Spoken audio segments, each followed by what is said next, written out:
When you arrive on site, one of the first things you'll want to do is connect your electrical hookup, also known as an EHU. This allows you to charge your leisure battery and power your 240-volt sockets safely. Locate and uncoil your hookup cable and connect the cable to the van first. Lift the external flap and firmly insert the connector until it clicks into place. Next, plug the other end into the campsite outlet. At this point, make sure the red switch in the electrical cupboard is turned on. There is more information on this further in the video. When it's time to leave, simply reverse the process. Switch off the mains outlet, unplug the cable, and then disconnect the van by pressing the blue tab and pulling the connector out.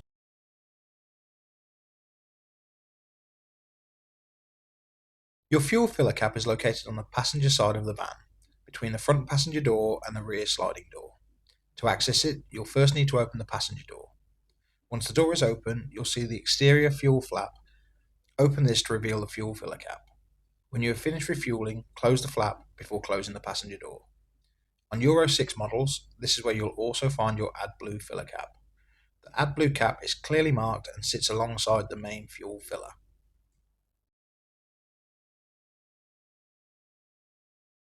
To operate the side sliding door, pull the handle and slide towards the rear of the vehicle. To close again, pull the handle and slide towards the front of the vehicle.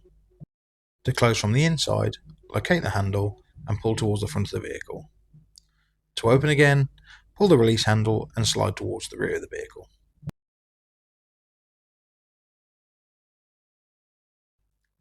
To open the tailgate, locate the handle, pull upwards. To close, take hold of the strap and pull down.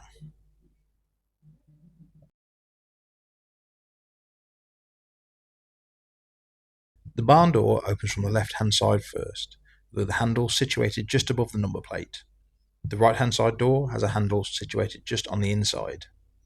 When closing the doors, always make sure to close the right-hand door first.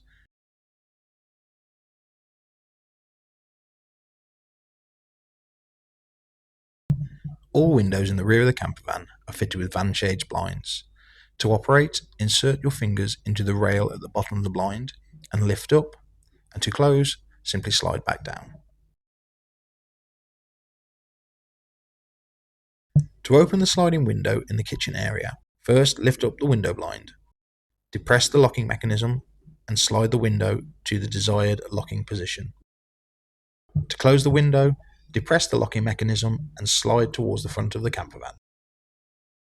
Once the window is closed, you can then pull down the blind.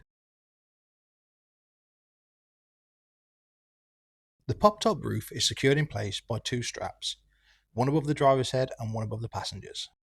To raise the roof, first push the clip and then loosen off the strap.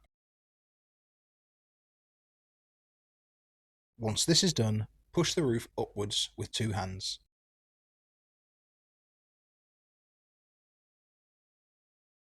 Once the roof is fully elevated, using two hands, you can then push up the bedboard. Always remember to tighten the straps when the roof is lifted to avoid any extra stress on the canvas should there be a sudden gust of wind. To close the roof, first bring down the bedboard by using two hands and even pressure on both sides. Next, take hold of the two handles on the roof and sit down using your body weight to help close the roof. Stop approximately 6 inches from the closed position to allow you to pull the canvas in at the sides. You can then lower the roof to the fully closed position and tighten the straps to secure it back in place. You can then tuck the sides back into place. Once the roof is fully closed and secured, make an external inspection of the roof to make sure that no canvas is sticking out of the sides. Finally, roll up the straps and tuck them into the gap between the roof of the van and the pop-top roof.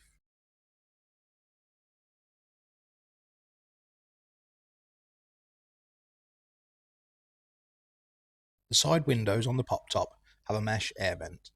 To open them, unzip from either side, then roll the canvas up and secure in place with the Velcro straps.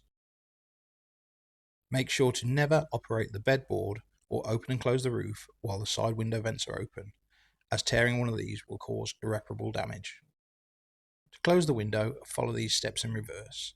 First, unfasten the Velcro straps and zip the window closed.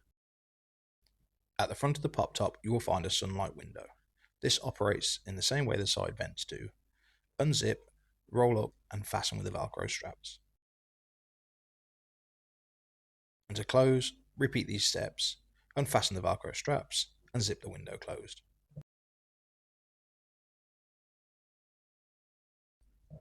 With vans fitted with captain seats, simply lift the handle underneath the base of the seat and rotate to face the rear. Once you finish using it, reverse the steps by lifting the handle and rotating to face the front once again.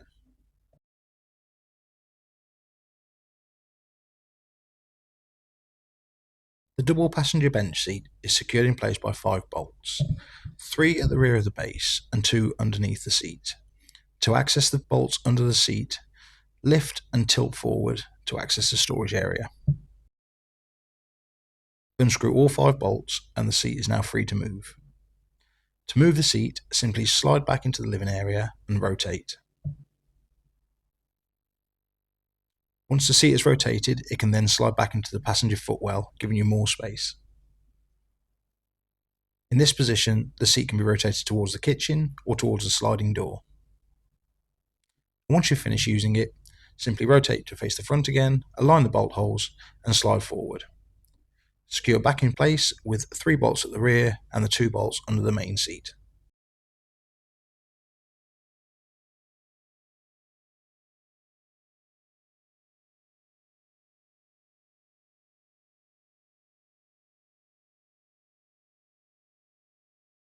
The 2-seater rock and roll bed has 4 isofix points, located at the base of the seat beneath these zips. To adjust the recline position on the rock and roll bed while seated, lift the handle and slide forward. Once in position, push the handle down to lock in place. To return to the upright position, reverse the procedure, making sure to lock the handle in place when finished. To operate the rock and roll bed, first slacken off the seat belts, lift the release handle and then pull firmly towards the front of the campervan. To transform the bed back into the seated position, locate the handle strap on the right hand side by the headrests and pull firmly, ensuring not to lean against the front of the bed as this will stop the bed from moving. Once in position, use the handle to lock into place. The dining table is stored behind the driver's seat. Simply lift the catch and remove carefully. The table leg has a locking mechanism. Be sure this is depressed before extending the leg to avoid causing damage. Once the leg has been extended, the table clips onto the rail underneath the worktop and is locked in place by 2 locking clips.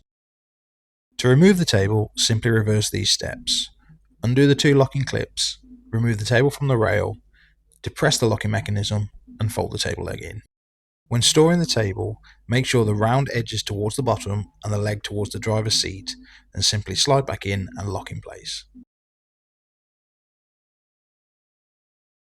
The captain's seat comes with a lockable storage box underneath the main seat. This is accessed from the rear. Insert the key and turn to release the flap. The double bench seat has a storage bin underneath the main seat. Simply lift and tilt forward to access. Storage space consists of overhead lockers, under-counter cupboards, a cutlery drawer, full-length wardrobe, as well as your underbed storage. Cupboards all operate in the same way. A push-to-release latch secures them in place when closed. To open, press until the handle releases, then open the door outwards. The cutlery drawer pulls out from under the sink once the handle has been released. The cupboard underneath the microwave is designed to hold a porta potty, while on a short wheelbase, the cupboard on the right hand side holds your water storage container. On a long wheelbase, this is found on the left hand side. When closing cupboards, ensure that all latches are fully engaged to prevent them from opening when driving. The wardrobe is fitted with a tambour door. To open, simply slide to the right and stop before hitting the edge of the cupboard. To close again, simply slide to the left.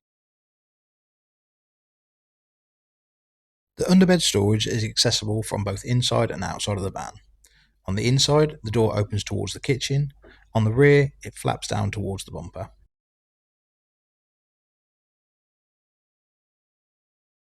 The comfort control panel manages the power supply to your campervan. Pressing the power button will turn the leisure battery on by default. To check your battery level, press the battery symbol marked L.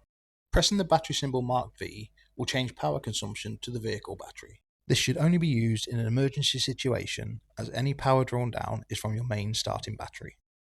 Pressing the light bulb symbol will turn on and off your main under-counter lights. Pressing the tap symbol will turn on and off the water pump for the sink.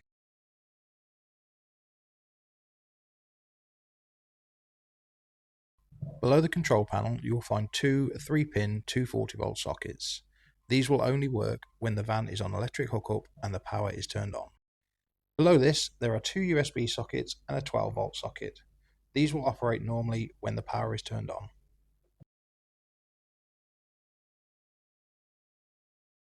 When the main electrics are turned on, the wireless phone charger can be activated simply by placing your phone on top.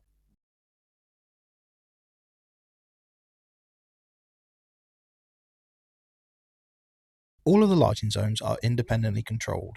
To turn on your under-counter lights, press the light bulb symbol on the main control panel.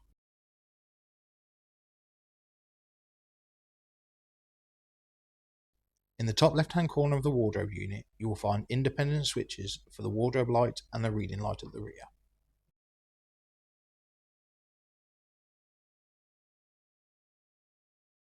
All of the spotlights are touch sensitive. Simply push the light itself to turn on and off.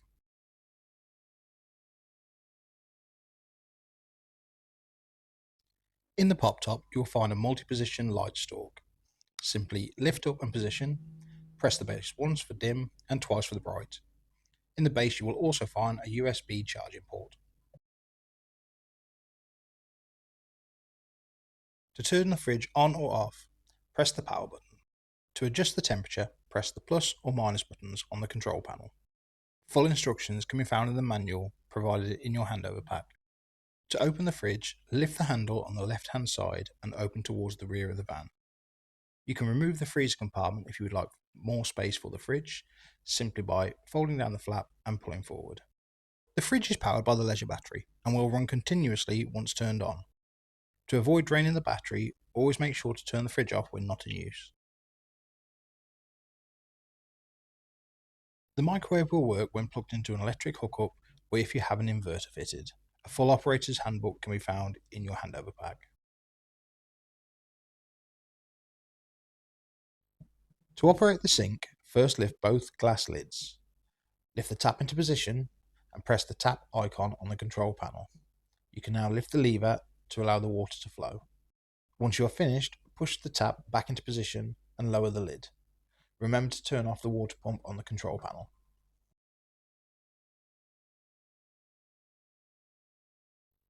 To refill your water storage tub, first undo the lid on top and remove the whole pump assembly. You can then remove the tub from the cupboard, refill, and then reinsert. Then simply replace the lid and tighten, ensuring that the pump is below the water level. Before operating your gas burner, ensure that the gas supply has been turned on at the gas bottle at the rear of the van. Lift both glass lids, then depress and turn the desired control knob before pressing the igniter button. To turn off the hob, simply turn in the opposite direction. Make sure to allow the hob to cool before closing the glass lid.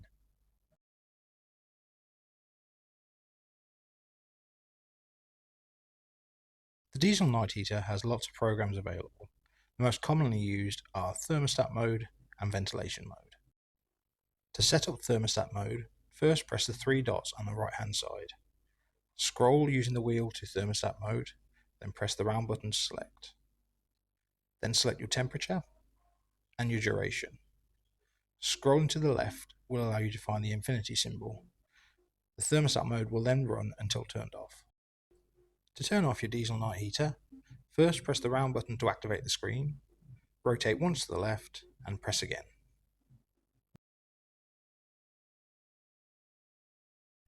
To activate ventilation mode, press the round button in the middle, rotate to ventilation. Press again to select this function, choose the power of the fans, select the duration and press to start. When finished, simply rotate to off and press the center button. For full details on how all modes work, please see your operator's handbook in your handover pack.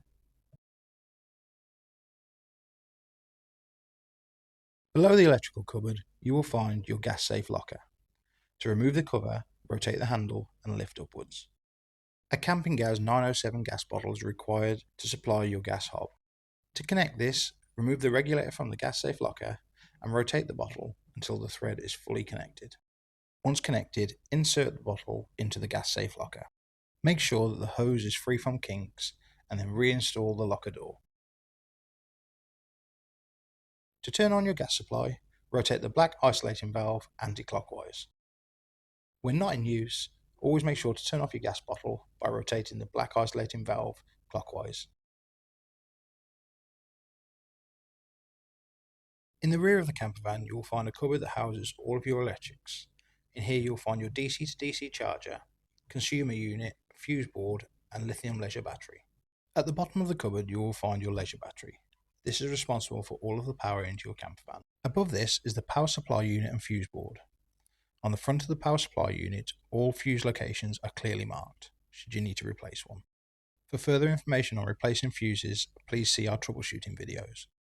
At the top of the cupboard, you will find your DC to DC charger. To charge or use your campervan, always make sure that the main power switch is on.